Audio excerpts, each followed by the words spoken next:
What shall I do now? Thought Raskolnikov. He was standing on the bridge near a crossing, and was looking around him as if expecting someone to speak. But no one spoke. Suddenly, about 200 steps from him, at the end of a street, a sound of voices was heard, and a crowd began to gather. What was the matter? In the middle of the street stood a carriage, to which were harnessed a pair of fiery grey horses. It was empty. The coachman had descended to hold the horses' heads. Raskolnikov pushed his way through the crowd and managed to obtain at last a glance at the cause of the commotion. On the ground a man lay insensible, with blood streaming from his face onto his shabby genteel clothes. He had clearly been trampled under the horse's feet. He pushed still nearer, and just then the light from a lantern shone on the face of the unfortunate man. "I know him! I know him!" he cried, pushing right in front. "It is the former titular councillor, Marmeladov. He lives just at hand, at Kotzel's. A doctor, quick! I will pay." He drew forth money and showed it to the police. Raskolnikov betrayed great agitation, but the police seemed satisfied that he knew who the injured man was. Helpers were soon found. "Here it is. Carry him up head forwards. I will pay. I thank you all," he said. "What is the matter?" Katerina Ivanovna cried as she saw the door open, and people pressing forward with some burden. "What is it? What are you bringing here? Oh, heavens!" "Where shall we lay him?" asked the policeman as he looked round. "On the sofa there. Place his head so," said Raskolnikov. "Run over in the street! Drunk!" shouted someone from the landing. Katerina Ivanovna stood erect, deadly pale, and breathing with difficulty. The children were frightened. A little later gave a scream, and ran to Polya and clutched at her dress, trembling the while. Having seen Marmeladov properly laid down, Raskolnikov now turned to the wife. "For heaven's sake, be calm. Do not be alarmed," said he quickly. "Do not distress yourself. He will come to. I ordered him to be brought here. You know me. I was here once, you recollect? He will recover. I will pay." "Polya," cried Katerina Ivanovna, "run quickly to Sonia. If she is not at home, leave a message. Say her father is run over, and that she is to come at once." Katerina Ivanovna watched him with a stern look, but from her eyes ran a few tears. "Good heavens! Look at his poor chest! Look at the blood! The blood!" she cried at last, in despair. Marmeladov recognized her. "A priest," he said, in a hoarse voice. Katerina Ivanovna turned to the window. "A priest," repeated the dying man, after a moment's silence. "Hush," she said to him. He heard her voice, recognized it, and became silent. Very soon the doctor came, an old German gentleman, who, with the aid of the wife, undid the husband's bloody shirt and bared his throat and chest. "I can do nothing for him," said the doctor to Raskolnikov. "What do you mean?" "He is dying." "Is there no hope?" "None. He is near the last gasp. I might stop the blood, but that would be of no avail. In 5 minutes he will be dead." At this moment the crowd opened its ranks to let little Polyanka pass, who had run for her sister. She was quite out of breath, and catching her mother's eye, went up to her and said, "She is coming. I met her in the street." A young girl made her way quietly and timidly through the center of the crowd, and strange indeed was her unexpected appearance in the room, in the midst of poverty, rags, distress, and death itself. She too was in rags, and her clothes worthless, although decked out for the street, with all the glaring prominence of her kind. From under her hat appeared a poor little worn and frightened countenance, with open mouth and eyes immovable from terror. Sonia was small and slightly built, with fair hair and complexion, and possessed very attractive blue eyes. She advanced farther into the room, although barely beyond the threshold. "Sonia, my daughter, forgive me," he cried, as he endeavoured to seize her hand. But his strength failed him completely, and he fell back heavily, his head hanging over the sofa and touching the floor. They raised him and placed him upon the sofa again, but the end had come.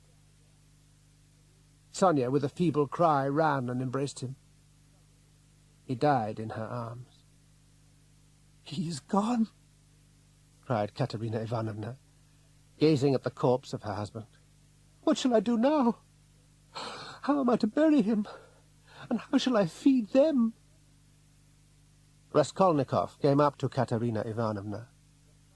"Katerina Ivanovna," he began, "last week your dead husband imparted to me the history of his life and all his circumstances. Be assured that he spoke of you with the highest respect. Allow me now to assist to discharge a debt to my dear friend. Here are 20 roubles. If they are of use to you in your need, then in a word, I will come again tomorrow. Tomorrow, without fail, that is, perhaps, tomorrow, again. Adieu." He descended quietly, without hurrying. A new life seemed welling up within him, a feeling akin to that of a condemned man upon suddenly receiving his pardon. He had hardly reached the last step when he heard somebody behind him. It was Polyenka, the little daughter, who was calling after him, "Sir! Sir!" He turned round and looked at the thin but pretty face of the little child. She slid down the handrail, which evidently pleased her, and she looked at him with a little smile. "Sir, will you please tell me your name, and where you live, too?" He put his 2 hands on her shoulders and gazed upon her with some happiness. "Who has sent you?" "My sister, Sonia," replied the child, still smiling. "I thought your sister had sent you." "Mamma also told me. When Sister Sonia asked me, Mamma said, 'Yes, run quickly, Polyenka.'" "Do you love your sister, Sonia?" "I love her more than anybody," the child answered eagerly, and her smile became more serious. "And will you love me?" Instead of a reply, he saw the child draw nearer to him, and her swollen lips were naively put out to kiss him. Then her thin, match-like arms closed round him, and she held him tightly as she began to cry softly, her hold becoming stronger and stronger. "My poor papa," she said after a while, as she wiped her tears away with her hand. "Did your papa love you?" "He loved Lena more than any of us," she replied seriously and without a smile. "He loved her so much because she was little and delicate, and he always brought her presents. But he taught us the Bible and grammar," she said with pride. "And you learned to pray?" "Oh, yes, long ago." "Polya, my name is Rodion. When you pray, pray for me, too. For Rodion. Nothing else." "All my life I will pray for you," the child said firmly. And she smiled again, and threw her arms round him once more. Raskolnikov gave her his name and address, and promised he would return tomorrow. The child left him in rapture. It was now 11 o'clock as he reached the street. "It is sufficient," he muttered solemnly and decidedly. "Away, spectres, away, fear, away, visions. This is life. Am I living now? Did my life not leave me together with the old woman's? Heaven be hers, and enough. Peace to her. The reign of reason and light commences now, of will, of force. I am very weak still, but it seems all the sickness is gone. Strength, strength. is now necessary. Without strength one can attain nothing, and strength begets strength.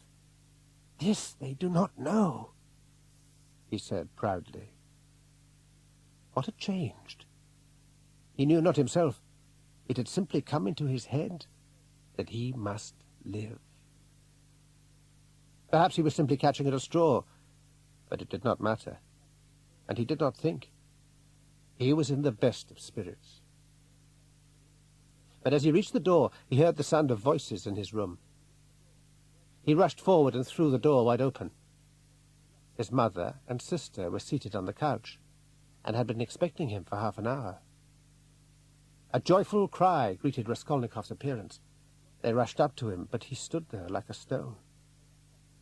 A sudden and insupportable thought had chilled him to the marrow, and his hand was not put out to grasp theirs. It would not move. His mother and sister rushed to him with open arms, kissed him, smiling, crying. He took one step, faltered, and fell down upon the floor in a swoon. Raskolnikov half rose and sat upon the couch, where he had been placed by Razumikin. Then, after cutting short the flow of his friend's eloquent consolations by a slight gesture, he caught his mother and sister by the hand, and gazed for 2 whole minutes, first at the one, then at the other, without uttering a syllable. This frightened Pulcheria Alexandrovna, and she began to cry. "Go home to your lodgings, with him," said he in broken accents, pointing to Razumikin. "Go away till tomorrow, and then—" "But when did you come?" "We have just arrived, Rodia," replied Pulcheria Alexandrovna. "The train was very late, but... Rodia, I could never bear to leave you now. I will stay here all night and watch—" "Don't plague me," returned he in a tone of irritation. "I will stay with him," said Razumikin briskly. "I will not leave his side for a minute." "How can I ever thank you enough?" began Pulcheria Alexandrovna, again pressing Raskolnikov's hand. But her son cut her short. I cannot do with it," repeated he in an agonized voice. "Do not keep on tormenting me. Go away at once. I cannot stand it." "Let us go, Mamma," whispered Dunia in an anxious tone. "Let us leave the room for the present, at any rate. Our presence merely worries him." "And am I not to spend a single minute with him after being parted from him these 3 years?" groaned Pulcheria Alexandrovna. "Goodbye, till tomorrow, brother," said Dunia in a compassionate tone. "Let us go, Mamma. Adieu, Roger." When they arrived at Raskolnikov's lodgings the following morning, the 2 ladies slowly followed Razumikin up the stairs. Zosimov, who had arrived early, suddenly cried to them, "He's going on capitally." The doctor had been there for 10 minutes, and was sitting on the sofa, as he had done the night before. Raskolnikov was dressed and seated at the other end, and he had even taken the trouble to wash and comb his hair. Though the room seemed quite full, now that Razumikin and the ladies had arrived, Nastasia managed to smuggle herself in after them, nevertheless. Raskolnikov was certainly much better than on the previous night. Still, he looked very pale, and seemed absorbed in moody thoughts. Zosimov noticed with surprise the expression assumed by the invalid. It was not joy, but a sort of stoic resignation. The young man seemed mustering all his energy to support, for an hour or 2, some inevitable torture. The furious monomaniac of the day before now seemed able to command himself to some degree, and disguise his emotion. "Yes, I can see myself that I am all but cured now," said Raskolnikov, embracing his mother and sister so cordially as to bring a flush of pleasure to the cheeks of both. "Well, my dear, I did not know what to talk to you about," was Pulcheria Alexandrovna's frank confession. "You both seem to be afraid of me," resumed he with a bitter smile. "We are, answered Dunia, eyeing him with severity. "Mamma was so frightened that she actually crossed herself as we came upstairs." The young man's face worked convulsively. "Oh, what are you saying, Dunia? Do not be offended, pray, Rodia. How can you talk so, Dunia?" said Pulcheria Alexandrovna apologetically, quite confused. "Say no more, Mamma," murmured he in much agitation. "We shall have plenty of time to talk." He had scarcely uttered these words when he looked pale and distressed. Again he felt a chill run through his veins, and owned to himself that he had uttered an awful lie. For henceforward he was cut off from all unconstrained intercourse with his mother or anyone else. This dreadful thought came home to him so vividly at the moment that, forgetting all about his guests, he rose and made for the door. "This is the matter I have to talk to you about," said Raskolnikov, drawing Razumikin into the recess of the window. "You know that... what is his name? Porphyrius Petrovitch?" "I should think I did. He's a relation of mine." "Well, what about him?" replied Razumikin, greatly perplexed by this question. "Did you not tell me yesterday that he was preparing that investigation? All about that murder, I mean?" "Yes, I did." "What about it?" asked Razumikin, opening his eyes wide. I think you told me that he was examining people who had been pledging things with the old woman. Now, I have been pledging things there also. Not worth talking about, I admit. What am I to do now? I do not wish these things to be lost, especially the watch.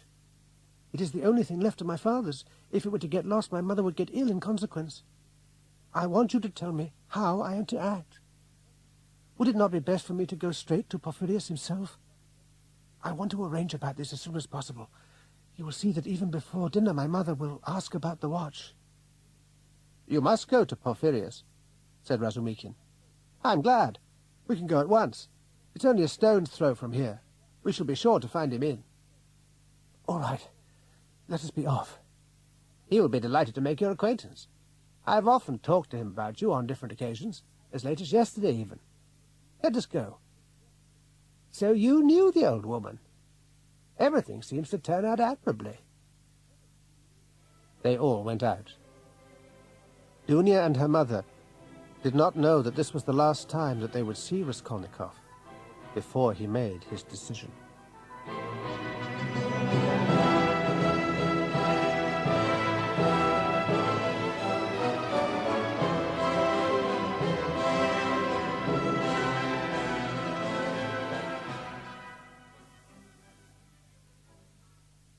Raskolnikov entered the magistrate's house with the air of a man doing his very best to keep his countenance, but who only succeeded in doing so at great pains. Porphyrius Petrovitch was in morning costume, dressing gown, slippers down at heel, speckless linen. As soon as he heard that Raskolnikov had to discuss some little affair with him, Porphyrius Petrovitch invited him to sit down. Raskolnikov then, in a few short and precise words, went into all the aspects of his little affair. "You must place the matter in the hands of the police," answered Porphyrius Petrovitch, when Raskolnikov had finished. "You will be sure to be written to." Porphyrius Petrovitch uttered these words in a frankly railing way, with a suggestive look at Raskolnikov. At all events, the latter would have sworn that his look was meant for him, and was the result of heaven only knows what secret thought. "He knows," was the momentary thought. "Excuse my having disturbed you about such a trifle," was the slightly disconcerted reply. "These things are not worth more than 5 roubles, but association makes them particularly valuable to me, and I must own that I was greatly concerned." The magistrate was silent for a moment. He seemed to be thinking. "Under any circumstances, your things won't get lost," was his calm and cold remark. "You know, I've been expecting your visit for some time." Raskolnikov shuddered, but the magistrate did not seem to notice. "You have been expecting this visit?" But how did you know that he had pledged anything there? Cried Razumikin. Porphyrius Petrovitch, without any further reply, said to Raskolnikov, "Your things, a ring and a watch, were at her place, wrapped up in a piece of paper, and on this paper your name was legibly written in pencil, with the date of the day she had received these things from you." "What a memory you must have got," said Raskolnikov with a forced smile, doing his best to look the magistrate unflinchingly in the face. However, he could not help adding, "I say so because, as the owners of the pledged articles are no doubt very numerous, you must, I should fancy, have some difficulty in remembering them all. But I see, on the contrary, that you do nothing of the kind." "Oh, fool! Why add that?" "But they have nearly all of them come here. You alone had not done so," answered Porphyrius, with an almost imperceptible sneer. "I happened to be rather unwell." "So I heard. I've been told that you have been in great pain. Even now you are pale." "Not at all. I am not pale. On the contrary, I am very well," answered Raskolnikov, in a tone of voice which had all at once become brutal and violent. "Anger will make me say some foolish thing," he thought. "But why do they exasperate me?" Porphyrius Petrovitch now seemed in a very good temper. "I remember a production of yours which greatly interested me. I'm speaking about your article on crime. I don't remember the exact title. I was delighted in reading it 2 months ago in the periodical Word." "My article? In the periodical Word?" asked Raskolnikov, astonished. "Yes. And you strove to prove that a criminal at the point of enactment of a crime is always mentally, more or less, unhinged. That point of view is a very original one. But it was not this part of your article which most interested me. I was particularly struck by an idea at the end of the article, and which, unfortunately, you have touched upon too cursorily. In a word, if you remember, you maintained that there are men in existence who can, or more accurately, who have an absolute right to commit all kinds of wicked and criminal acts. Men for whom, to a certain extent, laws do not exist." At this false interpretation of his views, Raskolnikov smiled. "In the article under discussion," continued Porphyrius, "men are divided into ordinary and extraordinary men. The former must live in a state of obedience and have no right to break the law, inasmuch as they are nothing more than ordinary men. The latter have a right to commit every kind of crime and to break every law, from the very fact that they are extraordinary men. I think that is what you mean, unless I am mistaken." Raskolnikov smiled again. He had seen in a moment that they wished to get from him a statement of facts, and, remembering his article, he was ready to enter into explanations. "That is not quite it," he commenced in simple and modest tones. "As for my division of men into ordinary and extraordinary ones, I own to its being somewhat arbitrary. But I believe that the kernel of my theory is a sound one. It confines itself to maintaining that nature divides men into 2 categories. The first, an inferior one, comprising ordinary men, the kind of material whose function it is to reproduce specimens like themselves. The other, a superior one, comprising men who have the gift or power to make a new word, thought, or deed felt.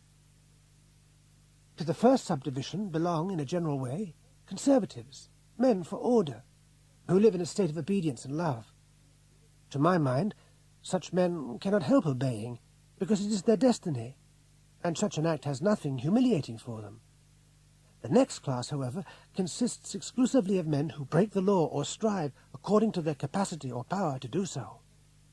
Their crimes are naturally relative ones, and of varied gravity. And if, in the execution of their idea, they should be obliged to shed blood, step over corpses, they conscientiously do, both in the interest of their idea, not otherwise. Pray mark this. It is in so far that my article gives them a right to commit crime." "Well, if you please, Taunt me or not, get angry or not, but I want to ask one more trifling question. I'm ashamed to trespass as I'm doing, but I should like to communicate to you a small idea which has struck me. I hardly know how to express myself. My idea is a singular psychological one. While composing your article, it is very probable that you looked upon yourself in the light of one of those extraordinary men you were talking about. Am I right? Very likely, scornfully responded Raskolnikov. If I am right, would you not be induced yourself, either with a view to triumph over material embarrassments or to assist humanity in its onward course? I say, would you not be induced to step over obstacles? For instance, to kill and to rob? If I were induced to do so, I should certainly not tell you, answered Raskolnikov, with an accent of haughty disdain. What an obvious trap! What shallow cunning! Thought he in disgust. Permit me to observe, he replied curtly, that I neither consider myself a Mahomet, nor a Napoleon, nor anyone like them. Consequently, I am not in a position to enlighten you as to what I should do if I were in their shoes. Come now, where is the man who, at this time, in this country, does not look upon himself as a Napoleon? Retorted the magistrate, with brusque familiarity. The very intonation of his voice savoured of mental reserve. For a moment there was an ominous silence. Raskolnikov was getting ready to go. "What? Are you off already?" asked Porphyrius, kindly offering the young man his hand with extreme affability. "I'm delighted to have made your acquaintance. And as for your application, don't be uneasy about it. Write in the way I suggested. Or perhaps you'd better do this. Come and see me before long, tomorrow if you like. I shall be here without fail at 11 o'clock. We can make everything right. We'll have a chat. And as you were one of the last that went there, you might be able to give some further particulars," he added with his friendly smile. These last words were uttered in the anteroom, as Porphyrius very civilly led his visitors to the door. Raskolnikov breathed like a man who had just been subjected to a severe trial. He went straight to the waterside where Sonia was living. She opened the door cautiously on the late-night visitor. "It is I," said Raskolnikov, with an agitated look, coming into the room. "Perhaps I shall never see you again," he said after a pause. "What? Are you going away?" "I don't know. Tomorrow, perhaps. But after all, that is not the present question. I am here to have a word with you." He cast on her his dreamy look.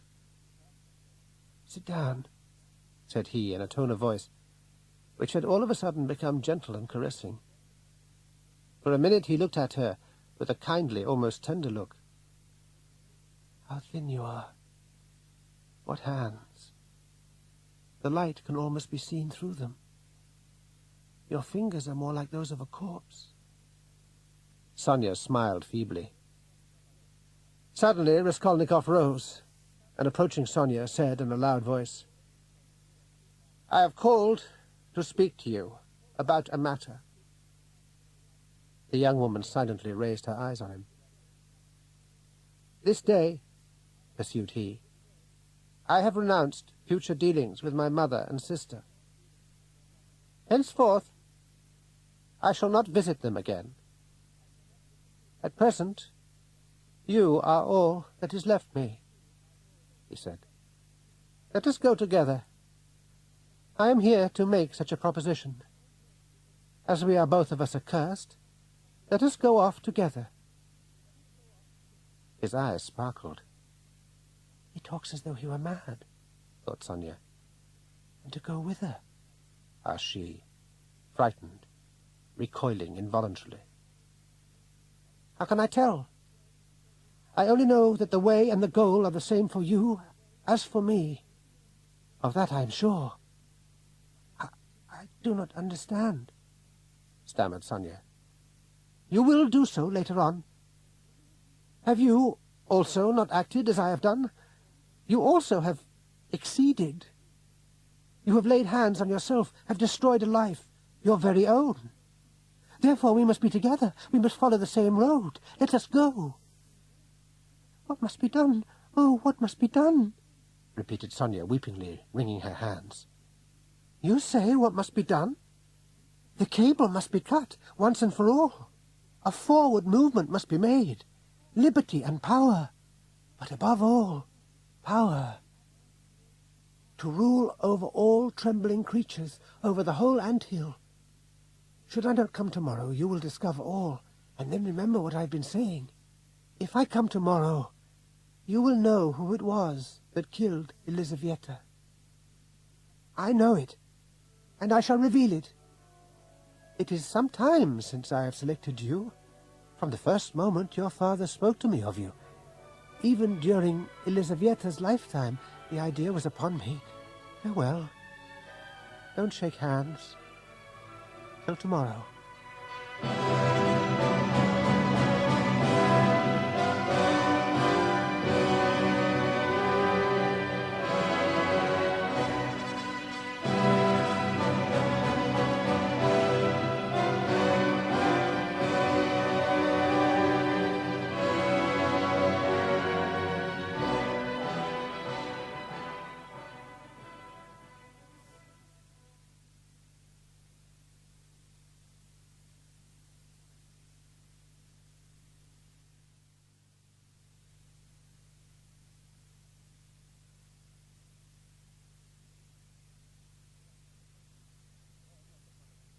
When, on the following day, precisely at 11 o'clock, Raskolnikov called on the examining magistrate, he was astonished to have to dance attendance for a considerable time. Finally, he was introduced to Porphyrius Petrovitch. The latter was alone in his office. Yesterday, observed Raskolnikov, you had, I fancy, a wish to examine me formally, with reference to my dealings with the woman who was murdered. At least, so it seemed to me. Quite right. But do not put yourself out of the way. There is time, plenty of time, murmured Petrovitch, who, without apparent design, kept walking to and fro. Before we start, Petrushka, Rodion Romanovich, I want to tell you something which shall reveal to you my disposition, began Porphyrius Petrovitch. I live alone, you must know, never go into society, and am, therefore, unknown. You may have noticed, Rodion Romanovich, that here, I mean in Russia, of course, and especially in St. Petersburg circles, that when two intelligent men happen to meet who as yet are not familiar, but who, however, have mutual esteem, they don't know what to talk about for half an hour at a time. Have we no social interests? Or is it rather owing to our being too straightforward to mislead one another? What is your opinion, pray? Raskolnikov, with knit brows, listened to Porphyrius's idle chatter. Our proceedings, which are supposed to be inspired by a profound knowledge of psychology, are very ridiculous ones, and are very often useless. Suppose for a moment that I am deputed to investigate something or other, and that I know the guilty person to be a certain gentleman. Are you not yourself reading for the law, Rodion Romanovich? I was, some time ago. Well, here is a kind of example which may be of use to you later on. Suppose that I fancy I am convinced of the guilt of a certain man. Why, I ask you, should I frighten him prematurely, assuming me to have every evidence against him? Of course, in the case of another man of a different disposition, him I would have arrested forthwith. But as to the former, why should I not permit him to hang about a little longer? If I take no kind of notice of the man, I fancy guilty, but if the unfortunate creature is hourly, momentarily possessed by the suspicion that I know all, he will lose his self-possession. He will come of his own accord to me. If such a course succeeds with an uncultured moujik, it is equally efficacious when it concerns an enlightened, intelligent, or even distinguished man. I know him to be my prey, and that he won't escape me. Where, I ask you, could he go to? You may say abroad. A Pole may do so, but my man never. Is he likely to escape into the very heart of our country? Not he. For there dwell coarse mujiks and primitive Russians without any kind of civilization. My educated friend would prefer going to prison. My man will hover incessantly round me in the same way as the butterfly gyrates round the candlelight. He will keep hovering about me, describing circles, smaller and smaller, till at last, bang, he has flown into my clutches, and I have got him. That is very nice. You don't think so, perhaps? Raskolnikov kept silent, pale and immovable. Now, in the special case under consideration, the guilty man, I will assume, lies hard and fast, but when he fancies that all that is left him will be to reap the reward of his mendacity, behold, he will succumb. But why do you grow pale, Rodion Romanovich? Perhaps you are too hot. Shall I open the window? Porphyrius Petrovitch, he shouted in a clear and loud voice, although he could scarcely stand. I can no longer doubt that you suspect me of having assassinated this old woman, as well as her sister, Elizaveta. Let me tell you that for some time I have had enough of this. If you think you have the right to hunt me down, to have me arrested, hunt me down, have me arrested. But you shall not trifle with me. I will not permit it, he yelled hoarsely, while striking a violent blow on the table. But goodness gracious, what on earth is wrong with you? Asked the magistrate. I will not permit it, repeated Raskolnikov once again.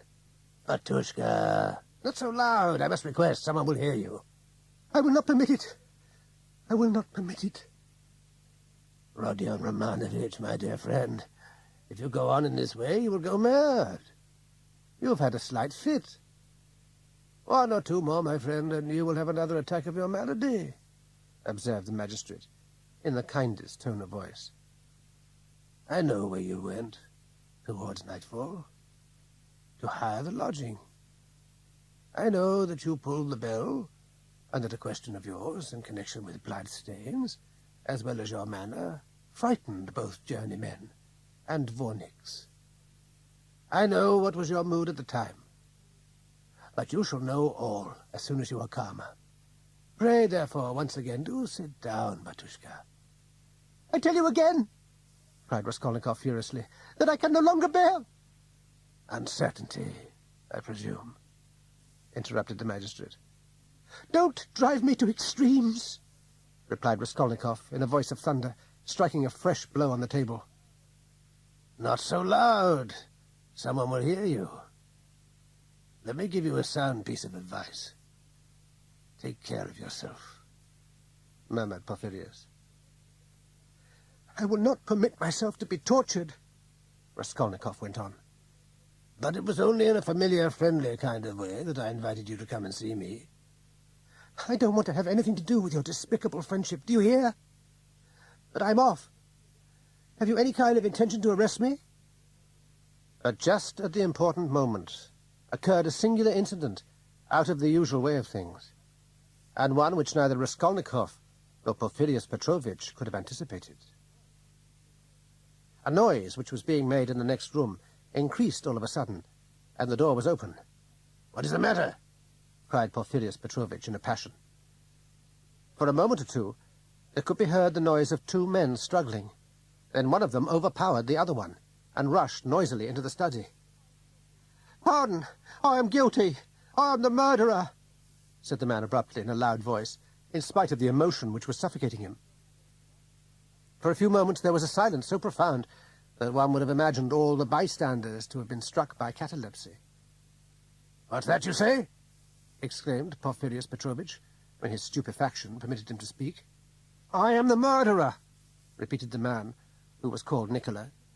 I killed Alyena Ivanovna with a hatchet, as well as her sister, Elizaveta Ivanovna. I was mad.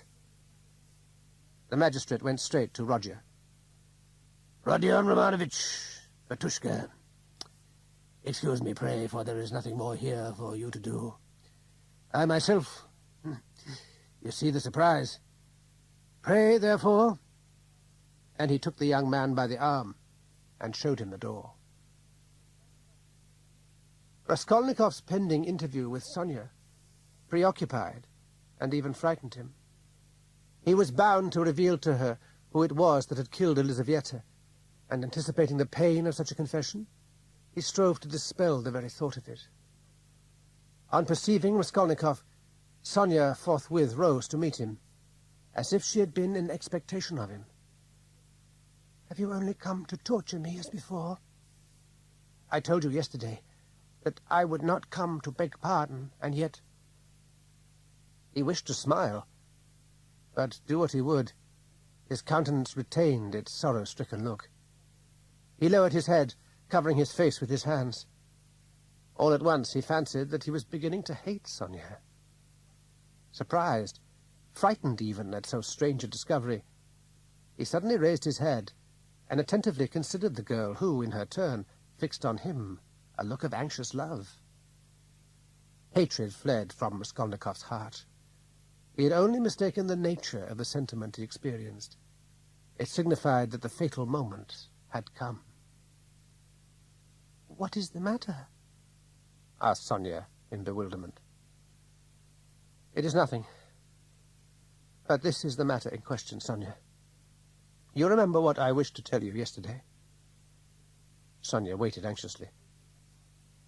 I told you on parting that I was, perhaps, bidding you farewell forever, but that if I should come today, I would tell you who it was that killed Elizaveta. I know you told me that yesterday," she went on in a shaky voice. "Why frighten me like this?" she asked, with a childlike smile. A painful silence followed upon those words. "And so you can't guess?" he asked abruptly. "No," stammered Sonia, in a scarcely audible voice. Raskolnikov looked at Sonia, and suddenly read on her face the same expression as on that of Elizaveta when the wretched woman recoiled from the murderer advancing towards her, hatchet in hand. In that supreme moment, Elizaveta had raised her arm. In the same way, Sonia's face expressed indescribable fear. "My God!" exclaimed Sonia.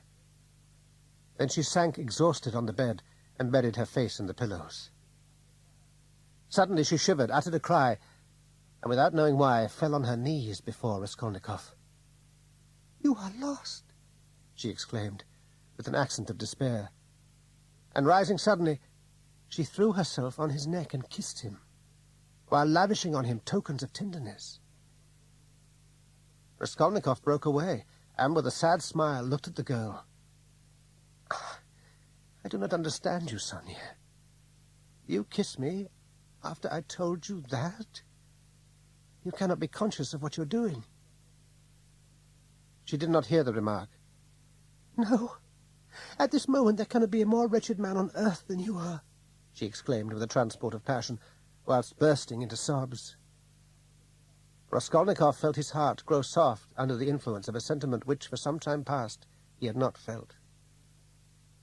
"Then you will not forsake me, Sonia," said he, with an almost suppliant look. "No, no, never, nowhere," she cried.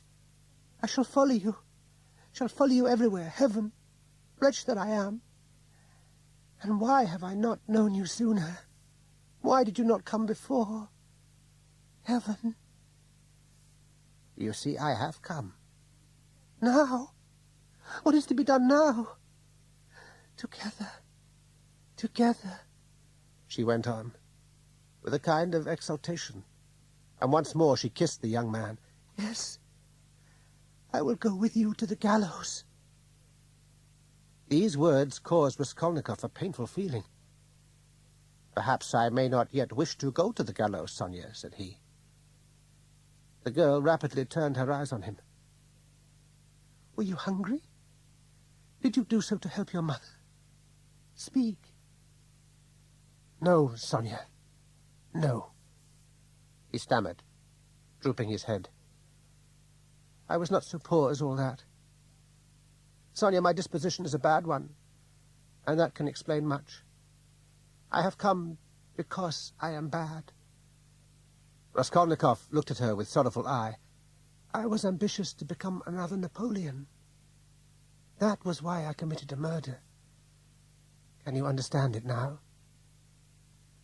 No, answered Sonia, naively and in a timid voice. But speak, speak. I shall understand all. Look, Sonia, all I did was to kill some ignoble, malevolent vermin. But yet the vermin was a human being. I am well aware that it was not vermin in the literal meaning of the word, continued Raskolnikov, looking at her with a strange look. No, Sonia, it is not that, he went on. It is not that. Conceive rather that I am excessively vain, envious, ill-disposed, vindictive, and what is more, inclined to folly. I told you just now that I had been obliged to leave the university. I might perhaps have been able to remain, but I was exasperated, and would not. Yes, exasperated is the word. Then I took to my rooms as the spider does to its corner. I preferred musing on my couch. I used to keep on asking myself, as you know that the majority are fools, why not try and be more enlightened than they? Then I admitted, Sonia, that if a man were to wait for the moment when everybody else should be enlightened, very considerable patience would be required. Then I became certain, Sonia, he went on, growing more and more excited, that power is only given to the man who dares stoop to pick it up. Nothing more is needed except courage. From the moment this truth had dawned upon me, a truth as clear as the light of the sun, I longed to dare, and I committed murder. All I wanted was to do some daring thing, Sonia. That was my sole motive. When I committed murder, it was not to relieve my mother's misfortunes, nor to devote to the well-being of humanity the power and wealth which, in my opinion, such a deed ought to help me to acquire. No, no. Such thoughts were not mine.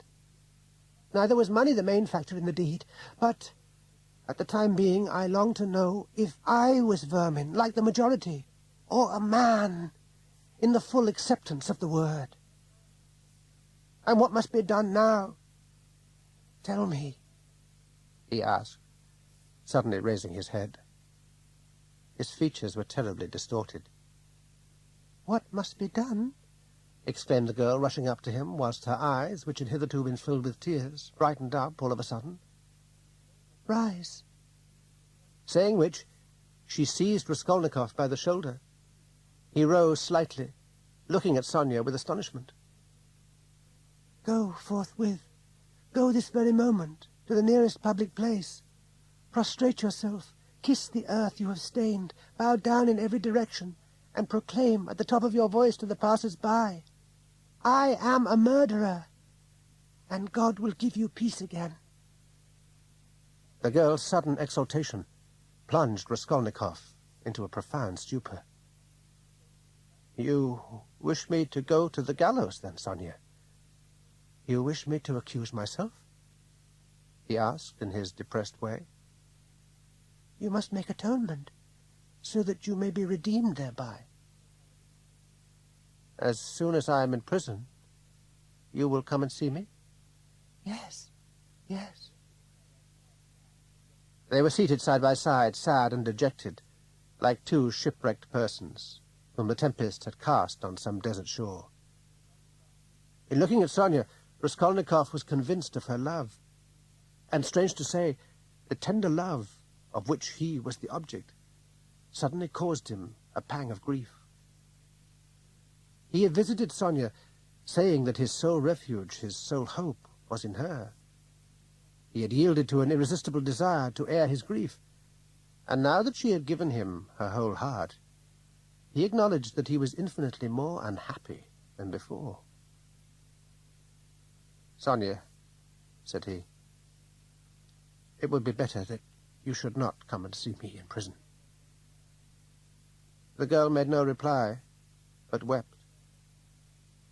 A few moments went by.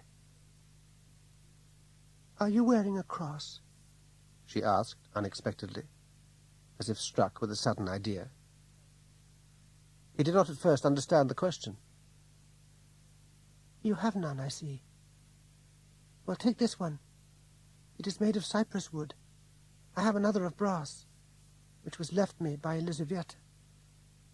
I shall now wear hers. And you may wear this one.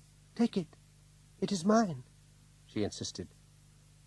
As we shall mutually go and make atonement, so shall we mutually wear the cross. Raskolnikov held out his hand. I will put it round your neck. We will say one short prayer, and then we will go. At that moment, 3 knocks were struck on the door. "Sonia Semyonovna, may I come in?" asked a pleasant and well-known voice. Sonia uneasily ran to the door. The visitor was no other than her mother's landlord, Mr. Lebeziatnikov. He looked upset. "I am in search of you, Sonia Semyonovna. Katerina Ivanovna has gone back home, mad." Sonia seized her bonnet and cloak and rushed out of the room.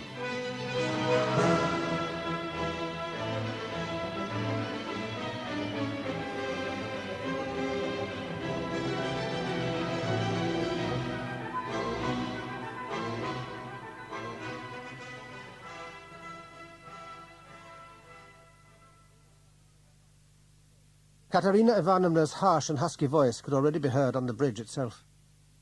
She was exhausted and panting. Her consumptive face more than ever testified to her sufferings. She rushed towards her children, scolded them severely, and then, grieved to find them so wanting in intelligence, set about beating them. These proceedings she interrupted by addressing the public. Did she hear laughter or jeering remarks, she would forthwith turn on the propagators thereof, and begin to bandy words with them. "Madam, pray be calm," interposed a gentleman in a cloak. "Permit me to accompany you home." "Sir, you know nothing. Allow me to inform you," cried Katerina Ivanovna. "We are going to the Nevsky Prospect. Sonia, Sonia! Kolya, Lena, where are you?" she inquired with sudden anxiety. "Foolish, foolish children! Kolya, Lena! What has become of them?" On seeing a soldier who was about to take them into custody, Kolya and Lena, who were already much frightened at the presence of the crowd and the strange behavior of their mother, had been seized with a species of panic and taken to their heels. Poor Katerina Ivanovna, weeping and wailing, rushed in pursuit. Sonia and Polya followed her. "Sonia, make them come back, call them. Oh, the stupid, ungrateful children. It is for you I—" But as she ran, her foot caught in some kind of obstacle, and she fell. "She is hurt. She is all over blood, Lord!" cried Sonia, stooping over her. But, on careful examination, it transpired that Katerina Ivanovna had not been hurt in the way Sonia had fancied, and that the blood which stained the pavement had spurted from her lungs. "I know what that means," whispered the gentleman in the cloak. "That is consumption. Nothing can be done for her. She will die." This way to my lodgings," implored Sonia. "That is where I am living. The second house, my lodging. Quick, quick! Send for a medical man. Good Lord!" Thanks to the active intervention of the cloaked officer, matters were soon arranged. Katerina Ivanovna was, however, nearly dead when placed on Sonia's bed. But she begged to be propped up. In this position they raised her on the bed, holding her on both sides. Suddenly she recognized Sonia, and seemed surprised to see her there. "Sonia, Sonia," she exclaimed in gentle and tender accents. "Sonia, dearest, are you here? all is over. I am done for." At this, her ghastly and fleshless face fell back. Her mouth opened. Her legs stretched convulsively. She heaved a heavy sigh and died. Sonia, more dead than alive herself, threw herself on the corpse and clutched it in her arms, and leaned her head on the dead woman's lean bosom. This was a strange time for Raskolnikov. It seemed as if a haze had fallen upon him, and wrapped him in an impenetrable and gloomy solitude. He was just going out one morning when he met the magistrate. You did not expect visitors, Rodion Romanovich? Said Porphyrius, smiling graciously. I've been thinking for a long time of calling on you, and as I was passing, I thought I might drop in for a few minutes. Where are you off to? Speak, speak, Raskolnikov mutely cried in his heart. What are you going to say? I have called, my dear Rodion Romanovich, just to clear things up a bit. I owe you an explanation, he went on, smiling, and gently slapping the young man on the knee. Razumikin tells me that at present you are convinced of Nikola's guilt. No, Batushka, Rodion Romanovich. Nikola is not the real culprit.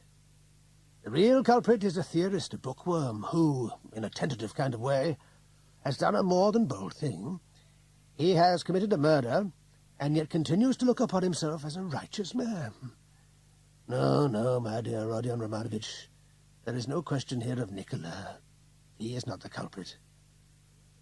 This home thrust was all the more unexpected, as it followed upon the apology made by the magistrates. Raskolnikov trembled in every limb. Then who is it that has committed the murder? The examining magistrate sank back in his chair, as though astonished at such a question. Who committed the murder? He retorted, as if he could not believe his own ears. Why, you did, Rodion Romanovich. You, he added, almost in a whisper, and in a tone of profound conviction. Raskolnikov suddenly rose, waited for a few moments, and sat down again, without uttering a single word. All the muscles of his face were slightly convulsed. Why, I see your lips tremble, just as they did the other day, observed Porphyrius Petrovitch, with an air of interest. You have not, I think, thoroughly realized the object of my visit, Rodion Romanovich, he pursued after a moment's silence. Hence your great astonishment. I have called with the express intention of plain speaking, and to reveal the truth. It was not I who committed the murder, stammered the young man, defending himself very much like a child, caught in the act of doing wrong. Yes, it was you, Rodion Romanovich. It was you, and you alone, replied the magistrate with severity. Raskolnikov considered a moment. Listen to me, Porphyrius Petrovitch. To use your own statement, you have against me nothing but psychological sentiments, and yet you aspire to mathematical evidence.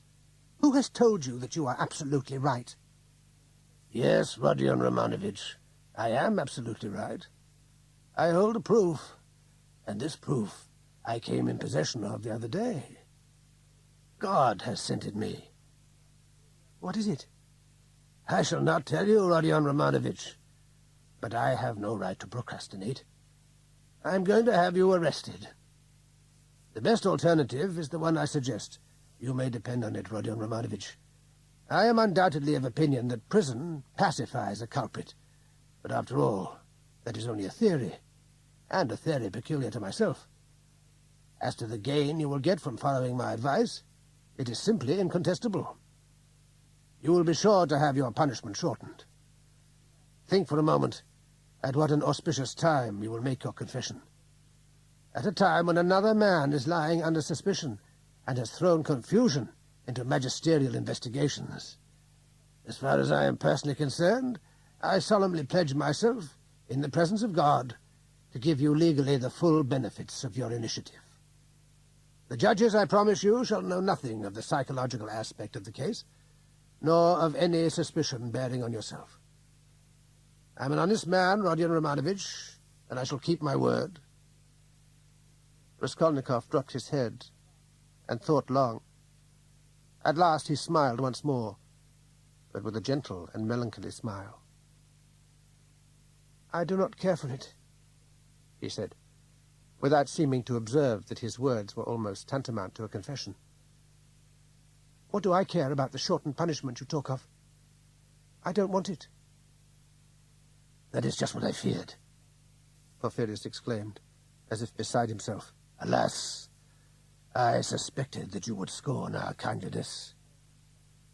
Raskolnikov looked up with a grave and sorrowing look. Do not despise life, continued the magistrate. You have yet much of it ahead of you. Yours will not be a life punishment. I shall obtain the benefit of extenuating circumstances, remarked Raskolnikov with a smile. It is an undignified form of shame which prevents you from making a confession. I would be above that. You are mistrustful, and you think I am endeavoring in a coarse kind of way to decoy you. But answer me. Have you lived really as yet? What do you know of existence? You have conceived a theory which, when put to the test, has ended in consequences whose want of originality you are now ashamed of. You have committed a crime, it is true, but you are far from being a hopeless criminal. It was a lucky thing, after all, that you only killed a wicked old woman. Had you had a different theory, you might have committed an act 100 million times worse. You have occasion to thank God. Who knows? He may have plans with regard to you. Therefore, be plucky. You do not believe me at this moment, but wait and see. In truth, Rodion Romanovich, suffering is a grand thing. You won't escape, Rodion Romanovich. Raskolnikov rose and took his cap. Porphyrius Petrovitch did the same. Are you going for a walk? The night will be a fine one, as long as we get no storm. That would be all the better, though, as it would clear the air. Porphyrius withdrew, avoiding Raskolnikov's eye. The latter approached the window, and impatiently waited till, according to his calculation, the magistrate should be some distance from the house. He then passed out himself in great haste.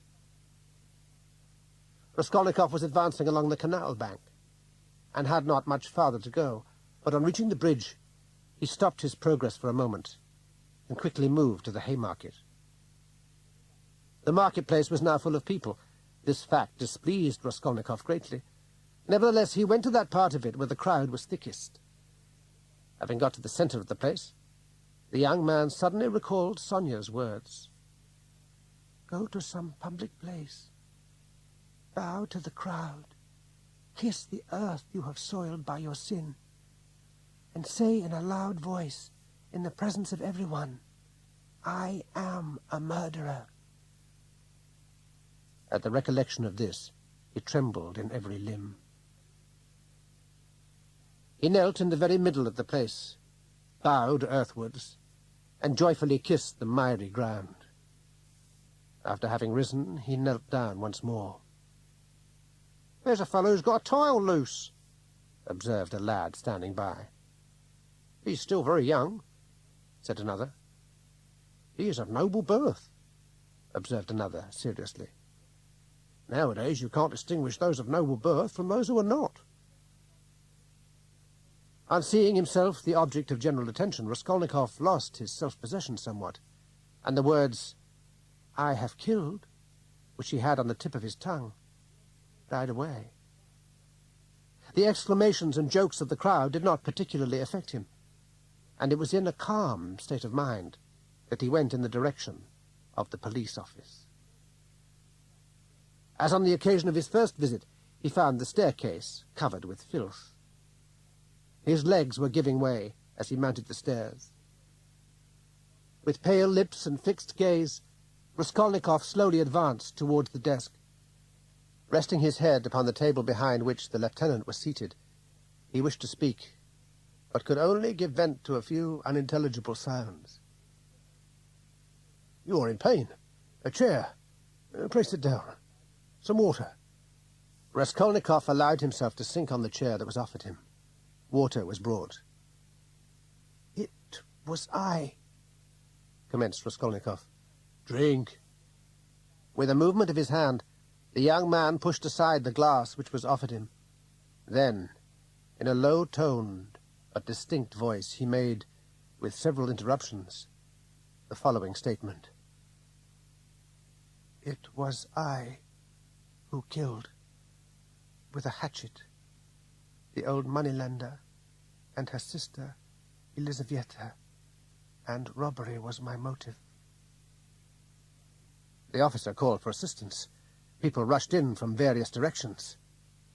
Raskolnikov repeated his confession. Siberia. On the banks of a broad, waste river stands a town, one of the administrative centers of Russia. In the town is a fortress, in the fortress a prison.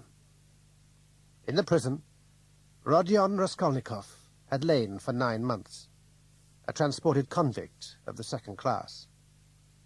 A year and a half had passed since the commission of the crime. Justice took its course with him without much difficulty. He had been ill a very long time, but it was not the prison life, the labor, rags, food, or shaven head that brought him low. Oh, what did any of these signify? One thing, he was glad of his work. Tired out physically, he could, at least, hope for some hours of restful sleep. As for his fetters, he never felt them. And before whom was he to blush for his cropped head? Before Sonia? Sonia feared him. But what? He was ashamed before Sonia. He felt he had acted contemptibly towards her. Thus, his shame arose not from his hair and chains. His pride was bitterly wounded. In fact, he was ill from wounded pride. It was still very early, and the morning air was not yet softened by the sun. Her face still bore traces of illness, and was very pale and wan. She glanced up at him affably, and timidly extended her hand, as of old. She always proffered her hand in a timid fashion, as if doubtful whether it would be taken. But on this last occasion he seized it with rapture, and rapidly looked up in her face. Not a word was spoken, and her eyes sought the ground. They were alone. How it happened he knew not, but a strong impulse came upon him, and he threw himself at her knees. He wept and clutched her. She rose, and in agitation looked upon him. But one glance showed her all, and in her eyes shone ineffable happiness. She clearly saw, and did not doubt, that he loved her at last. They were both pale and ill, but in those white and worn faces already beamed the dawn of a restored future, and full resurrection to a new life. Love and affection rose upon them. The heart of one held within it an eternal store of light and love for the heart of the other. They resolved to wait and have patience. For him there still remained 7 years of much pain and suffering, but so much happiness. He was saved. He knew it, and was conscious fully of his renewed being. And she was part of his life. But now a new history commences. A story of the gradual renewing of a man, of his slow progressive regeneration, and change from one world to another, an introduction to the hitherto unknown realities of life.